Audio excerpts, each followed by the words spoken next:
வணக்கம். நீங்கள் இணைந்திருப்பது முதல்வனின் பிரதான செய்திகளோடு. பெல்லன்வில கொலை வழக்கில் புதிய திருப்பம். கொலை நடந்த சில மணி நேரத்தில் சந்தேக நபர்கள் சிக்கியது எப்படி? அடுத்த பொருளாதார புயலை எதிர்கொள்ள தயாராகிறதா இலங்கை? 200 மில்லியன் டாலர் உதவியுடன் களமிறங்கிய ஆசிய அபிவிருத்தி வங்கி பின்னணி என்ன? இன்று இரவு மாறப்போகும் எரிபொருள் விலை. மக்கள் எதிர்பார்ப்பில் முக்கிய அறிவிப்பு. ஊடகவியலாளர்களுக்கு நீதி கோரி யாழில் போராட்டம். அமைச்சரின் நிகழ்வை புறக்கணித்த ஊடக அமைப்பு. யாழுக்கு வந்த 250 கிலோ கஞ்சா, 16 கிலோ மட்டும் சிக்கிய பின்னணி என்ன? 11 ஆண்டுகள் பழைய வழக்கு மீண்டும் சூடு பிடித்தது. நாமல் ராஜபக்ஷ வழக்கில் சிஐடி எடுத்துள்ள அடுத்த நடவடிக்கை. கிழக்கின் பொருளாதார கதவு திறக்கிறதா? திருகோணமலை துறைமுகத்தில் முக்கிய மாற்றம். கோடிகளில் அதிகரித்த வருமானம். பிரதமர் மோடியின் ஏஐ போலி வீடியோ விவகாரம். மேட்டா அதிகாரி வரை சென்ற வழக்கு. சொந்த கட்சியையே கட்டுப்படுத்த முடியாதவர் மாநிலத்தை எப்படி ஆழ்வார்? விஜயை சாடிய நயினார் நாகேந்திரன். பாகிஸ்தான் நிலக்கரி சுங்கத்தில் பயங்கர வெடிப்பு. 18 பேர் பலி. உயிருடன் சிக்கிய 24 தொழிலாளர்கள். குழந்தைகளுக்கு இனிப்பு கொடுக்கும் பெற்றோர்களே கவனம். மூளை ஆரோக்கியம் குறித்து வெளியான புதிய தகவல்.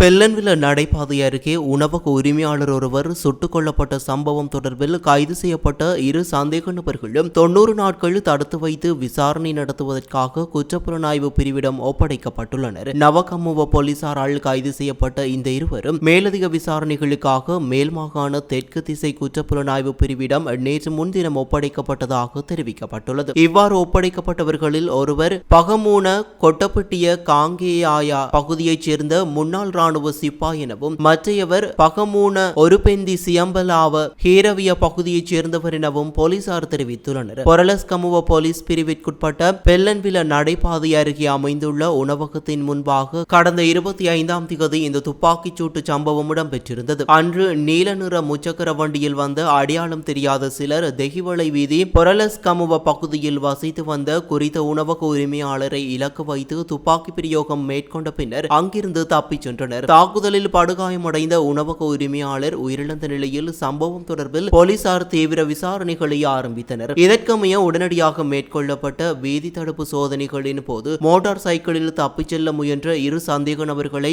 நவகமுவ போலீசார் கைது செய்தனர். பின்னர் நீதிமன்றத்தில் ஆஜர்படுத்தப்பட்ட சந்தேக நபர்களை 90 நாட்கள் தடுப்பில் வைத்து விசாரணை செய்ய அனுமதி பெற்றதை அடுத்து அவர்கள் மேலதிக விசாரணைகளுக்காக குற்றப்புலனாய்வு பிரிவிடம் ஒப்படைக்கப்பட்டுள்ளனர். மத்திய கிழக்கில் நிலவும் மோதல் காரணமாக உலக பொருளாதாரத்தில் ஏற்பட்டுள்ள அழுத்தங்களுக்கு மத்தியில் இலங்கையின் பொருளாதார நிலைத்தன்மையை வலுப்படுத்துவதற்காக 200 மில்லியன் அமெரிக்க டாலர் நிதியுதவியை வழங்க ஆசிய அபிவிருத்தி வங்கி தீர்மானித்துள்ளது. இந்த நிதியுதவி இலங்கையின் வர்த்தகம், முதலீடு மற்றும் கைத்தொழில் வளர்ச்சியை மேம்படுத்தும் நோக்கில் செயல்படுத்தப்படவுள்ள கொள்கை அடிப்படையிலான கடன் திட்டத்தின் கீழ் வழங்கப்படவுள்ளது. இதில் 100 மில்லியன் அமெரிக்க டாலர் மத்திய கிழக்கு மோதலால் இலங்கை எதிர்கொள்ளும் பொருளாதார அழுத்தங்களை சமாளிப்பதற்கான மேலதிக நிதியாக ஒதுக்கப்பட்டுள்ளது. தொலைதூரத்தில் இடம்பெறும் மோதல்களின் தாக்குதலால் இலங்கையின் எந்த ஒரு குடும்பமும் மீண்டும் வறுமை நிலைக்கு தள்ளப்படக்கூடாது என ஏடிபி தலைவர் மாசாடோ காண்டா தெரிவித்துள்ளார். மேலும் இந்த திட்டத்தின் மூலம் நாட்டில் வேலைவாய்ப்புகளை அதிகரித்தல், புதிய முதலீடுகளை ஈர்த்தல் மற்றும் வர்த்தக நடவடிக்கைகளை விரிவுபடுத்துதல் ஆகியவை முக்கிய இலக்குகளாக இருப்பதாக அவர் குறிப்பிட்டுள்ளார். இதன் ஒரு பகுதியாக வர்த்தக அமைப்புகளை நவீனமயமாக்குதல், சிறு மற்றும் நடுத்தர தொழில் நிறுவனங்களின் போட்டித்திறனை அதிகரித்தல், பொருளாதார வலயங்களுக்கு முதலீடுகளை கொண்டு வருதல் மற்றும் ஏற்றுமதியை வளர்த்தல் போன்ற பல்வேறு சீர்திருத்த நடவடிக்கைகள் முன்னெடுக்கப்பட உள்ளன. இந்த நடவடிக்கைகள் மூலம் எதிர்காலத்தில் ஏற்படக்கூடிய வெளிப்புற பொருளாதார அதிர்வுகளை எதிர்கொள்ளும் இலங்கையின் திறன் வலுப்பெறும் என ஏடிபி தெரிவித்துள்ளது. இதேவேளை மத்திய கிழக்கு மோதலால் அதிகரித்து வரும் செலவுகள் மற்றும் பொருளாதார நிச்சயமற்ற நிலையை சமாளிக்கும் வகையில் இலங்கை மற்றும் கம்போடியாவுக்கு மொத்தமாக 450 மில்லியன் அமெரிக்க டாலர் நிதியுதவியை வழங்கவும் ஆசிய அபிவிருத்தி வங்கி முடிவு செய்துள்ளது. இதில் இலங்கைக்கு 200 மில்லியன் அமெரிக்க டாலரும் கம்போடியாவுக்கு 250 மில்லியன் அமெரிக்க டாலரும் வழங்கப்பட உள்ளது.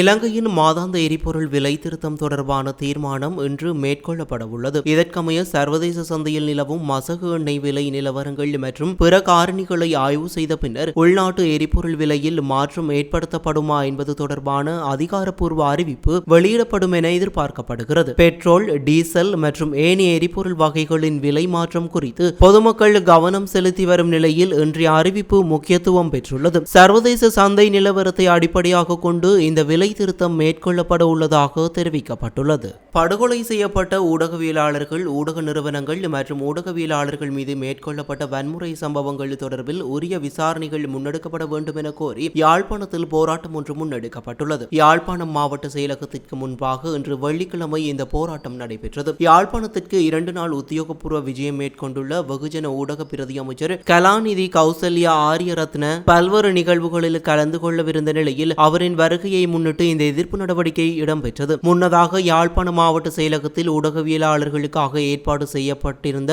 கருத்தரங்கில் பிரதி அமைச்சர் கலந்து கொள்ளவிருந்தார். எனினும் ஊடகவியலாளர்கள் மீதான தாக்குதல் சம்பவங்கள் மற்றும் படுகொலை செய்யப்பட்ட ஊடகவியலாளர்களின் வழக்குகளில் நீதியான விசாரணைகள் முன்னெடுக்கப்பட வேண்டும் என வலியுறுத்தி யாழ் ஊடக மையத்தைச் சேர்ந்த ஊடகவியலாளர்கள் குறித்த நிகழ்வை புறக்கணித்துள்ளனர். ஊடக சுதந்திரத்தை பாதுகாப்பதற்கும் ஊடகவியலாளர்களுக்கு எதிரான வன்முறைகளுக்கு நீதி கிடைக்க வேண்டும் என்பதற்குமான கோரிக்கையாகவே இந்த போராட்டம் முன்னெடுக்கப்பட உள்ளதாக தெரிவிக்கப்பட்டுள்ளது. இந்தியாவிலிருந்து கடல் வழியாக யாழ்ப்பாணத்துக்கு கடத்தி வரப்பட்டதாக கூறப்படும் பெருமளவிலான கேரளா கஞ்சாவில் ஒரு பகுதியை போலீசார் கைப்பற்றியுள்ளனர். சுமார் 250 கிலோகிராம் கேரளா கஞ்சா கடந்த வாரம் இந்தியாவிலிருந்து வல்லிபுரம் கடற்கரை பகுதியூடாக யாழ்ப்பாணத்துக்கு கொண்டு வரப்பட்டுள்ளதாக புலனாய்வு பிரிவினருக்கு தகவல் கிடைத்துள்ளது. இதனையடுத்து போலீசார் வடமராட்சி பகுதிகளில் விசேட கண்காணிப்பு நடவடிக்கைகளையும் விசாரணைகளையும் முன்னெடுத்து வந்தனர். இந்நிலையில் நெல்லியடி பகுதியில் உள்ள பற்றை காடுகளுக்குள் சந்தேகத்திற்கிடமான கஞ்சா பொதியொன்று இருப்பதாக கிடைத்த தகவலின் அடிப்படையில் போலீசார் அங்கு சென்று சோதனை மேற்கொண்டனர். இதன்போது 16 கிலோகிராம் கேரளா கஞ்சா கைப்பற்றப்பட்டுள்ளது. கைப்பற்றப்பட்ட கஞ்சாவின் பெறுமதி சுமார் 20 லட்சம் ரூபாய் என போலீசார் தெரிவித்துள்ளனர். எனினும் யாழ்ப்பாணத்திற்கு கொண்டுவரப்பட்டதாக கூறப்படும் 250 கிலோகிராம் கஞ்சாவில் ஏனைய தொகை இதுவரை கண்டுபிடிக்கப்படவில்லை. சிறு சிறு பொதிகளாக பிரித்து வடமராட்சி பகுதியில் இருந்து யாழ்ப்பாணத்தின் பல்வேறு பகுதிகளுக்கு விநியோகிக்க முயற்சிகள் இடம்பெற்று வரலாம் என சந்தேகிக்கும் போலீசார் மேலதிக விசாரணைகளையும் தேடுதல் நடவடிக்கைகளையும் தீவிரப்படுத்தியுள்ளனர். மேலும் குறித்த கஞ்சா கடத்தல் தொடர்பில் தகவல்கள் தெரிந்தவர்கள் அருகில் உள்ள போலீஸ் நிலையங்களுக்கு அறிவிக்குமாறும் போலீசார் பொதுமக்களிடம் கோரிக்கை விடுத்துள்ளனர்.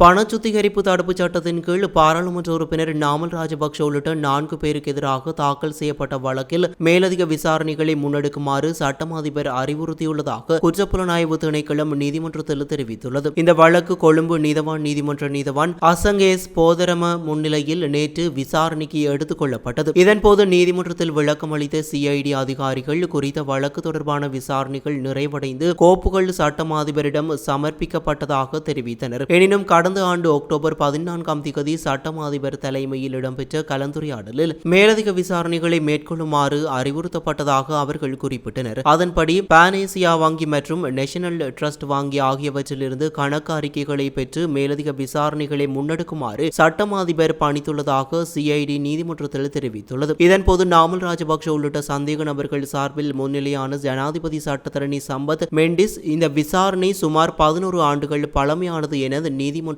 கவனத்திற்கு கொண்டு வந்தார். மேலும் வங்கி அறிக்கைகளை பெற எவ்வளவு காலம் தேவைப்படும் என நீதவான் விசாரணை அதிகாரிகளிடம் கேள்வி எழுப்பினார். இதற்கு பதிலளித்த சிஐடி அதிகாரிகள் குறித்த ஆவணங்களை விரைவாக பெற்று விசாரணைகளை முன்னெடுத்து அதன் முன்னேற்றம் தொடர்பான அறிக்கையை நீதிமன்றத்தில் சமர்ப்பிப்பதாக தெரிவித்தனர். இதனையடுத்து வழக்கை எதிர்வரும் அக்டோபர் 29ஆம் தேதிக்கு ஒத்திவைத்த நீதவான் அன்றைய தினம் விசாரணையின் முன்னேற்றம் குறித்து அறிவிக்குமாறு உத்தரவிட்டார். இவ்வழக்கில் பாராளுமன்ற உறுப்பினராக இருந்த காலத்தில் சட்டவிரோதமாக ஈட்டப்பட்டதாக கூறப்படும் 15 மில்லியன் ரூபாய் பணத்தை என்ஆர் கன்சல்டன்சி நிறுவனத்தில் முதலீடு செய்ததன் மூலம் பண சுத்திகரிப்பு தடுப்புச் சட்டத்தின் கீழ் குற்றம் இடம்பெற்றுள்ளதாக குற்றச்சாட்டு முன்வைக்கப்பட்டுள்ளது. இந்த வழக்கில் நாமல் ராஜபக்ஷ, நித்யா சமரநாயக்க, சுயானி போகொல்லகம மற்றும் சுதர்ஷன பண்டார ஆகிய 4 சந்தேக நபர்களாக பெயரிடப்பட்டுள்ளனர். அவர்கள் நேற்று நீதிமன்றத்தில் ஆஜராகியிருந்தனர். திருகோணமலை துறைமுகத்தின் தற்போதைய செயற்பாடுகள் மற்றும் எதிர்கால அபிவிருத்திகள் தொடர்பில் ஆராய்வதற்காக துறைமுகங்கள் மற்றும் சிவில் விமான சேவைகள் அமைச்சர் அனுர கருணாதிலக விசேட கண்காணிப்பு விஜயம் ஒன்றை மேற்கொண்டுள்ளார். பிரதி அமைச்சர் ஜனிக ருவன் கொடித்துவக்கு மற்றும் அமைச்சின் செயலாளர் WMW மங்கள் ஆகியோருடன் இணைந்து அமைச்சர் இந்த விஜயத்தை மேற்கொண்டார். இதன்போது துறைமுக அதிகார சபையின் சிரேஷ்ட அதிகாரிகளுடன் இடம்பெற்ற கலந்துரையாடலில் திருகோணமலை துறைமுகத்தின் தற்போதைய செயற்பாடுகள் மற்றும் வருமான வளர்ச்சி தொடர்பான தகவல்கள் வெளியிடப்பட்டன. திருகோணமலை துறைமுக இருப்பிட முகாமையாளர் சரத்குமார் தெரிவிக்கையில் 2024ஆம் ஆண்டுடன் ஒப்பிடுகையில் 2025 2025 மற்றும் 2026 ஆண்டுகளில் துறைமுகத்தின் செயற்பாட்டு வருமானம் கணிசமான அளவில் அதிகரித்துள்ளதாக குறிப்பிட்டார். அதன்படி 2025 ஆண்டில் திருகோணமலை துறைமுகம் மூலம் 1192 மில்லியன் ரூபாய் வருமானம் ஈட்டப்பட்டுள்ளதாகவும்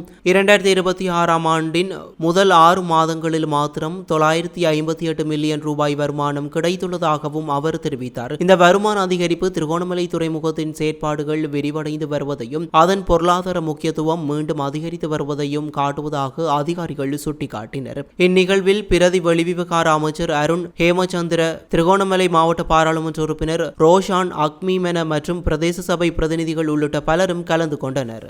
தேர்வு முறைகேடுகளுக்கு எதிரான போராட்டங்களின் போது பிரதமர் நரேந்திர மோடியின் உருவத்தை இழிவுபடுத்தும் வகையில் AI தொழில்நுட்பம் மூலம் உருவாக்கப்பட்ட படங்கள் மற்றும் வீடியோக்கள் சமூக வலைதளங்களில் பரப்பப்பட்டதாக குற்றச்சாட்டு எழுந்துள்ளது. இந்த விவகாரம் தொடர்பாக தெலுங்கானா மாநில பாஜக நிர்வாகி சாய் கிரண் அளித்த புகாரின் அடிப்படையில் ஐதராபாத் சைபர் கிரைம் போலீசார் வழக்கு பதிவு செய்துள்ளனர். இந்த வழக்கில் Facebook மற்றும் Instagram தளங்களின் தாய் நிறுவனமான மெட்டாவின் இந்திய தலைமை அதிகாரி அருண் ஸ்ரீனிவாஸ் இணை குற்றவாளியாக சேர்க்கப்பட்டுள்ளமை பரபரப்பை ஏற்படுத்தியுள்ளது. புகாரில் பிரதமர் மோடி, அமெரிக்க அதிபர் மற்றும் முன்னாள் மத்திய அமைச்சர் தர்மேந்திர பிரதான் ஆகியோர் AI தொழில்நுட்பத்தை பயன்படுத்தி அவதூறாக சித்தரிக்கும் வகையில் வெளியிடப்பட்டதாக கூறப்படும் 20 Facebook மற்றும் Instagram பதிவுகளின் இணைப்புகள் வழங்கப்பட்டுள்ளன. இதன் அடிப்படையில் பாரதிய நியாய சன்ஹிதா மற்றும் தகவல் தொழில்நுட்ப சட்டத்தின் கீழ் சம்பந்தப்பட்ட சமூக வலைதள கணக்குகளுக்கு எதிராக வழக்கு பதிவு செய்யப்பட்டுள்ளது. மேலும் இவ்வாறான சர்ச்சைக்குரிய உள்ளடக்கங்களை கட்டுப்படுத்த தவறியதாக கூறி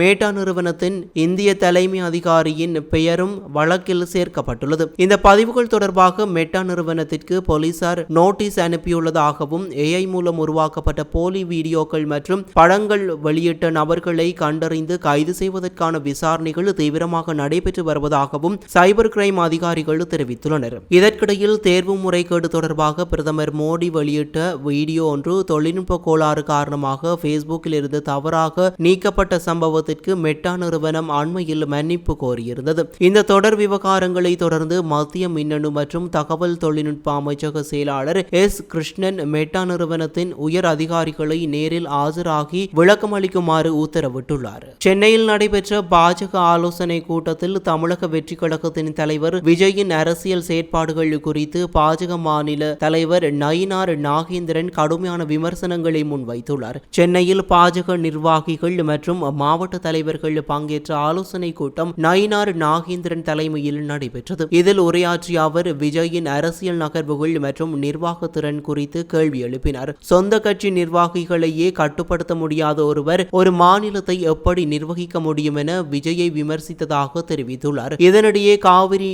நதிநீர் விவகாரம் தொடர்பாகவும் தமிழக அரசை அவர் கடுமையாக சாடினார். காவிரி நதிநீர் மேலாண்மை ஆணையத்தின் அனுமதி இல்லாமல் எந்த நடவடிக்கையும் மேற்கொள்ள முடியாது என ஏற்கனவே தெரிவிக்கப்பட்டுள்ளதாக கூறிய அவர் இந்த விவகாரத்தில் அரசியல் செய்வதை விட தமிழகத்தின் உரிமைக்காக உறுதியான நடவடிக்கை தேவை என தெரிவித்தார். கர்நாடக அரசும் தமிழக அரசும் காவிரி நீர் தொடர்பான பேச்சுவார்த்தைகளை முன்னெடுக்க வேண்டும் என வலியுறுத்தி அவர் தமிழக முதலமைச்சர் கர்நாடக முதலமைச்சரை சந்திக்கும் போது அனைத்து அங்கீகரிக்கப்பட்ட அரசியல் கட்சிகளின் பிரதிநிதிகளையும் அழைத்து செல்ல வேண்டும் என கோரிக்கை விடுத்தார். அவ்வாறு இல்லாமல் தனியாக சென்று பேச்சுவார்த்தை நடத்தினால் அது அரசியல் நோக்கத்திலான சந்திப்பாகவே பார்க்கப்படும் எனவும் அவர் விமர்சித்தார். மேலும் காவிரி நீர் திறப்பு தாமதமாகியுள்ளதாக குற்றம் சாட்டிய நயினார் நாகேந்திரன் காவிரி டெல்டா பகுதிகளில் விவசாய நிலங்கள் பாதிக்கப்பட்டுள்ளதாக தெரிவித்தார். மேகதாது அணை விவகாரம் தொடர்பாக கர்நாடக அரசுக்கும் தமிழக அரசுக்கும் எதிராக கண்டன தீர்மானம் நிறைவேற்றப்பட்டதாகவும் அவர் குறிப்பிட்டார். மேலும் தஞ்சாவூரில் நடைபெறவுள்ள பாஜக போராட்டத்தில் பொதுமக்களும் அனைத்து கட்சிகளை சேர்ந்தவர்களும் கலந்து கொள்ள வேண்டும் என அவர் அழைப்பு விடுத்தார். இதனால் தமிழக அரசியல் களத்தில் விஜய் மற்றும் காவிரி விவகாரம் மீண்டும் பரபரப்பை ஏற்படுத்தியுள்ளது. தென்மேற்கு பாகிஸ்தானின் பலூசிஸ்தான் மாகாணத்தில் இடம்பெற்ற நிலக்கரி சுரங்க வெடிவிபத்தில் குறைந்தது 18 தொழிலாளர்கள் உயிரிழந்துள்ளதாக அதிகாரிகள் தெரிவித்துள்ளனர். மேலும் சுரங்கத்திற்குள் சிக்கியுள்ள 24 தொழிலாளர்களை மீட்கும் பணிகள் தீவிரமாக முன்னெடுக்கப்பட்டு வருகின்றன. குவெட்டா நகரின் புறநகர் பகுதியில் அமைந்துள்ள குறித்த நிலக்கரி சுரங்கத்தில் நேற்று வியாழக்கிழமை இந்த வெடிவிபத்து இடம்பெற்றுள்ளது. சுரங்கத்திற்குள் மீத்தேன் வாயு அதிக அளவில் தேங்கியதன் காரணமாக இந்த வெடிப்பு ஏற்பட்டிருக்கலாம் என ஆரம்பகட்ட விசாரணைகளில் தெரிய வந்துள்ளது. விபத்து இடம்பெற்ற சில மணித்தியாலங்களின் பின்னர் மீட்புக் குழுவினர் முதலில் 7 தொழிலாளர்களின் உடல்களை மீட்டுள்ளனர். பின்னர் மேலும் 11 உடல்கள் கண்டெடுக்கப்பட்டதாக அதிகாரிகள் தெரிவித்துள்ளனர். சுரங்க ஆய்வாளர் கேனி பலோச் தெரிவிக்கையில், சிக்கியுள்ள அனைத்து தொழிலாளர்களும் கண்டுபிடிக்கப்படும் வரை மீட்பு நடவடிக்கைகள் தொடரும் என குறிப்பிட்டார். மேலும் மீத்தேன் வாயு வெடிப்புகளுக்கு பின்னர் சுரங்கத்திற்குள் ஆக்சிஜன் அளவு குறைந்து விடுவதால் உயிருடன் தொழிலாளர்களை மீட்பதற்கான வாய்ப்பு குறைவாக இருப்பதாகவும் அவர் தெரிவித்துள்ளார். இதேவேளை மீட்பு பணிகள் மிகவும் ஆபத்தான சூழலில் நடைபெற்று வருவதாக பலூசிஸ்தான் சுரங்க மற்றும் கனிம வனத்துறை அமைச்சர் ஷோயப் நோஷர்வானி தெரிவித்துள்ளார். உயிரிழந்த தொழிலாளர்களின் உடல்கள் அவர்களது குடும்பத்தினரிடம் ஒப்படைக்கப்பட்டு வரும் நிலையில் சுரங்கத்திற்குள் சிக்கியுள்ள தொழிலாளர்களின் உறவினர்கள் பதற்றத்துடன் காத்திருக்கின்றனர். இந்த விபத்தில் உயிரிழந்த ஒவ்வொரு தொழிலாளியின் குடும்பத்திற்கும் 5 லட்சம் பாகிஸ்தான் ரூபாய் இழப்பீடு வழங்கப்படும் என பலூசிஸ்தான் மாகாண அரசு அறிவித்துள்ளது. குழந்தைகளின் ஆரம்பகால உணவு பழக்கங்கள் அவர்களின் எதிர்கால மூளை ஆரோக்கியத்தில் தாக்கத்தை ஏற்படுத்தக்கூடும் என புதிய ஆய்வு ஒன்று தெரிவித்துள்ளது. 2 வயதிற்குட்பட்ட குழந்தைகளுக்கு சர்க்கரை உட்கொள்ளலை கட்டுப்படுத்துவது எதிர்காலத்தில் டிமென்ஷியா எனப்படும் மறதி நோய் ஏற்படும் அபாயத்தை குறைக்கக்கூடும் என ஆராய்ச்சியாளர்கள் சுட்டிக்காட்டியுள்ளனர். 2ஆம் உலகப் போருக்கு பின்னர் பிரித்தானியாவில் நடைமுறையில் இருந்த சர்க்கரை விநியோக கட்டுப்பாடு நீக்கப்பட்ட சம்பவத்தை அடிப்படையாக கொண்டு இந்த ஆய்வு மேற்கொள்ளப்பட்டது. 1953ஆம் ஆண்டு சர்க்கரை கட்டுப்பாடு நீக்கப்பட்ட பின்னர் மக்களின் சராசரி சர்க்கரை நுகர்வு நாளொன்றுக்கு 41 கிராமிலிருந்து 80 கிராமாக அதிகரித்ததாக ஆய்வாளர்கள் தெரிவித்துள்ளனர். UK பயோபேங்க் திட்டத்தில் பங்கேற்ற சுமார் 65,000 பேரின் மருத்துவ தரவுகளை ஆய்வு செய்த போது 2 வயதுக்கு முன்பதாக குறைந்த சர்க்கரை சூழலில் வளர்ந்தவர்களுக்கு டிமென்ஷியா ஏற்படும் வாய்ப்பு 23% குறைவாக இருந்தது தெரிய வந்துள்ளது. மேலும் அவர்களுக்கு மறதி நோய் கண்டறியப்படுவது சராசரியாக 2.5 ஆண்டுகள் தாமதமாகியுள்ளதாகவும் ஆய்வில் குறிப்பிடப்பட்டுள்ளது. வாழ்க்கையின் ஆரம்ப கட்டத்தில் ஆரோக்கியமான உணவு பழக்கங்களை உருவாக்குவது நீண்ட காலத்தில் மூளை ஆரோக்கியத்திற்கு சாதகமான தாக்கத்தை ஏற்படுத்தும் என ஆய்வாளர்கள் தெரிவித்துள்ளனர். எனினும் குறைந்த சர்க்கரை உட்கொள்வதே நேரடியாக டிமென்ஷியாவை தடுக்கிறது என்று உறுதியாக கூற முடியாது என நிபுணர்கள் எச்சரித்துள்ளனர். இந்த ஆய்வு அவதானிப்பு அடிப்படையிலானது என்பதால் மேலும் பல ஆய்வுகள் மூலம் இதன் தொடர்பை உறுதிப்படுத்த வேண்டும் என்றும் அவர்கள் தெரிவித்துள்ளனர். இன்றைய குழந்தைகளுக்கும் இந்த முடிவுகளை நேரடியாக பொருத்தி பார்க்க முடியாது என்றாலும் சிறுவயது முதலே சமநிலையான உணவு மற்றும் ஆரோக்கியமான பழக்கங்களை உருவாக்குவது மிகவும் முக்கியம் என நிபுணர்கள் வலியுறுத்துகின்றனர். இத்துடன் முதல்வனின் பிரதான செய்திகள் நிறைவு பெறுகின்றன. தொடர்ந்து முதல்வனின் செய்திகளோடு இணைந்திருங்கள். நன்றி, வணக்கம்.